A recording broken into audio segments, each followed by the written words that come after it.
एक तरफ रूस ने यूक्रेन पर हमला करके यह बता दिया कि वो एक बड़ी महाशक्ति है और उससे उलझना दुनिया के किसी भी देश के बस की बात नहीं है, तो वहीं दूसरी तरफ रूस के खिलाफ खड़े पूर्वी यूरोपीय देश फिनलैंड और स्वीडन नाटो में शामिल होने जा रहे हैं। रूस इसे अपने लिए खतरा मान रहा है। रूसी सरकार के मुख्यालय क्रेमलिन के प्रवक्ता दिमित्री ने कहा कि नाटो के विस्तार से हमारी सीमाएं और सुरक्षित नहीं रह जाएंगी। लेकिन सवाल यह खड़ा हो रहा है कि क्या अब रूस इन दोनों देशों की भी ऐसी की तैसी कर देगा, और क्या कहा गया है इन दोनों देशों को लेकर रूस की ओर से, यह हम आपको इस वीडियो में बताएंगे। नमस्कार, जय हिंद, वंदे मातरम। आप देख रहे हैं भारत तक, मैं हूं आयुष। दरअसल फिनलैंड के राष्ट्रपति और प्रधानमंत्री ने ऐलान किया कि उनका देश नाटो में शामिल होने के लिए आवेदन देने का समर्थन करता है। फिनलैंड के नाटो में शामिल होने के फैसले के बाद रूस ने यूक्रेन पर हमले बढ़ा दिए।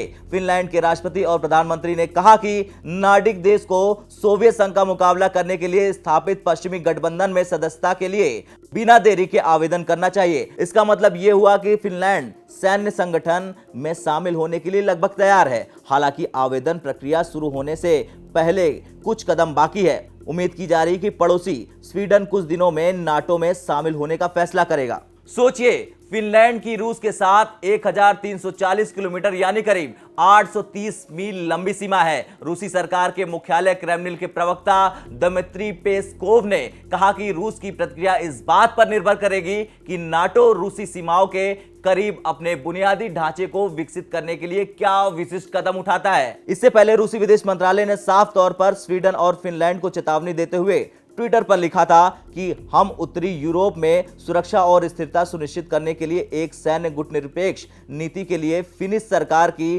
प्रतिबद्धता को एक महत्वपूर्ण कारक मानते हैं। फिनलैंड के नाटो में शामिल होने के गंभीर सैन्य और राजनीतिक परिणाम होंगे। रूसी राष्ट्रपति पुतिन ने पहले ही रूसी सीमाओं के पास नाटो के विस्तार के जवाब में पश्चिमी हिस्से में देश की सुरक्षा को मजबूत बनाने के लिए कदम उठाने के आदेश दे दिए थे।